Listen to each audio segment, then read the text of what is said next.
Sportive గా చాలా sportive గా చిన్న పని కూడా చేయలేదు. యా, రాజకీయ అంటే మీరు రాజకీయంగానే ఎదుర్కొంటారు, వాళ్ళు మీకు శత్రువులు కాదు, జస్ట్ రాజకీయ ప్రత్యర్థులు మాత్రమే. చాలా స్పోర్టివ్ గా ఫైట్ చేస్తారు, కానీ ఫిజికల్ గా అటాక్ చేసే ప్రయత్నం అయితే చెయ్యరు. ఇది మీరు చెప్పుకున్నది. రైట్ మీరు చెప్పిందే నేను చెప్తున్నా, మీరు చెప్పిందే నేను స్ట్రైట్ గా దాని సారాంశం చెప్పాను. రాయపటన్ గారు, ఏదో ప్రచార యావతోనే మీ అధినేత పవన్ కళ్యాణ్ గారు ఇటువంటి చవకబారు ఆరోపణలు చేస్తున్నారు అనేది హనుమంతరెడ్డి గారు చెప్తున్న మాట. అసలు అలాంటిది ఏం జరగలేదట. జరిగితే ఎక్కడో గాయం చూపించాలి కదా అని చెప్పి ఆయన అడుగుతూ ఉన్నారు. కనీసం పోలీస్ కంప్లైంట్ కూడా ఇవ్వచ్చు కదా అని చెప్పేసి. సో ఆన్సర్ చేయండి.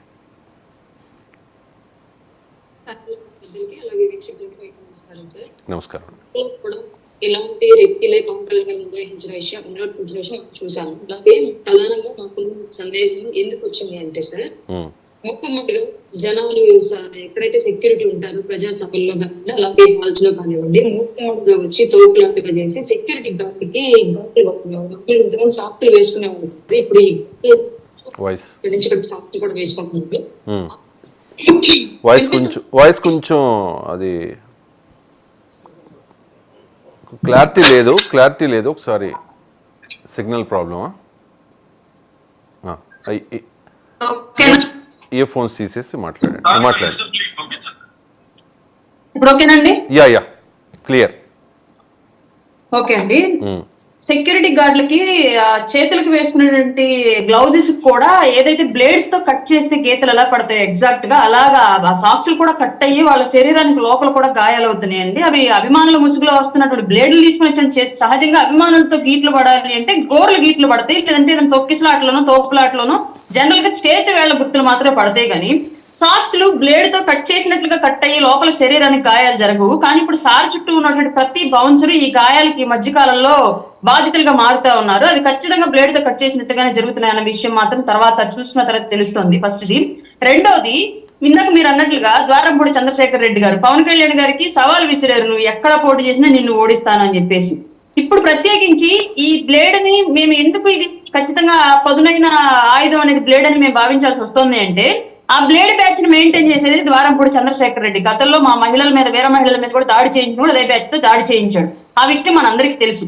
అట్లాగే రీసెంట్ గా తణుకులో వారాహి సభ జరిగి వెళ్లేటప్పుడు కూడా ఊరు దాటి వెళ్లిన తర్వాత మహిళల మీద, జన సైనికుల మీద విపరీతంగా రాడ్లతోటి చిన్న చిన్న మేకులు కొట్టినటువంటి సెంట్రింగ్ చెక్కలతోటి దాడులు చేసి పెట్రోల్ డబ్బా తీసుకొచ్చి వాళ్ళ మీద పెట్టి తగలేయడానికి ప్రయత్నం చేశారు. దానికి సంబంధించి కేసు కడితే ఇప్పటి వరకు దాని మీద ఇన్వెస్టిగేషన్ జరగల. ఇప్పటి వరకు ముద్దాయిలు ఎవరనేది పోలీస్ యంత్రాంగం ఇప్పటి వరకు దాని మీద పనిచేయాల. అలాగే ఇప్పుడు కొత్తగా మనకు ఇంకో సమస్య ఏమొచ్చి పడింది అంటే, కుల పెద్ద ఆయన, మా ఉప్మా పెద్ద ఆయన గారు ఇప్పుడు కొత్తగా నేను పవన్ కళ్యాణ్ గారిని ఓడిచి తిరతానండి అని చెప్పేసి మాట్లాడుతున్నారు. ఆ విషయం మనందరికీ తెలిసిందే.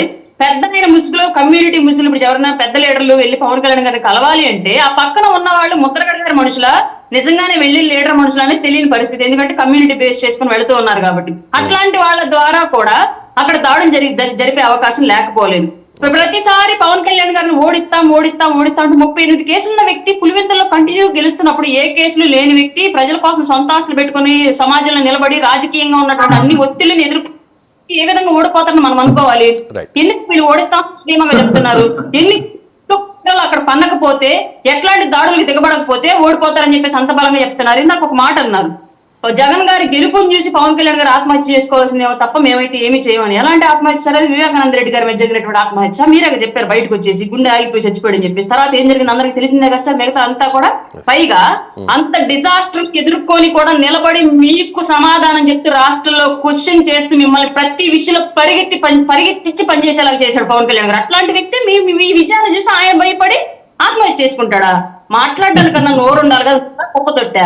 అట్లా ఇంకో మాట అన్నారు, ఆరోగ్యం బాగుండాలి అని చెప్పేసి 20 ఏళ్ల పాటు మా అందరూ ఆరోగ్యం బాగుండాలని మీరు కోరుకుంటున్నారా? అందుకే మీ సిద్ధం సభల్లో పవన్ కళ్యాణ్ గారిది, చంద్రబాబు నాయుడు గారిది, లోకేష్ గారిది బొమ్మలు పెట్టి మరి ఒక రాక్షస మోకకి ముందు తాపించి మరి వాళ్ళతో కిక్ బాక్సింగ్ చేయండి అని చెప్పేసి చెప్తున్నారు. చొక్కాలు మడత పెట్టండి, ప్యాంట్లు షర్టులు మడత బీరువాలు పెట్టుకోండి అని చెప్పి చెప్తున్నారు. ఇందుకేనా? ఏం మాట్లాడుతున్నారు, ఏం చేస్తున్నారు సింక్ అవట్లేదు ఎక్కడ వైసీపీ వాళ్ళు. మీకు ఓటమి భయం వాళ్ళు ఇలా చేస్తున్నారా, లేదంటే మీ ఆలోచన ధోరణి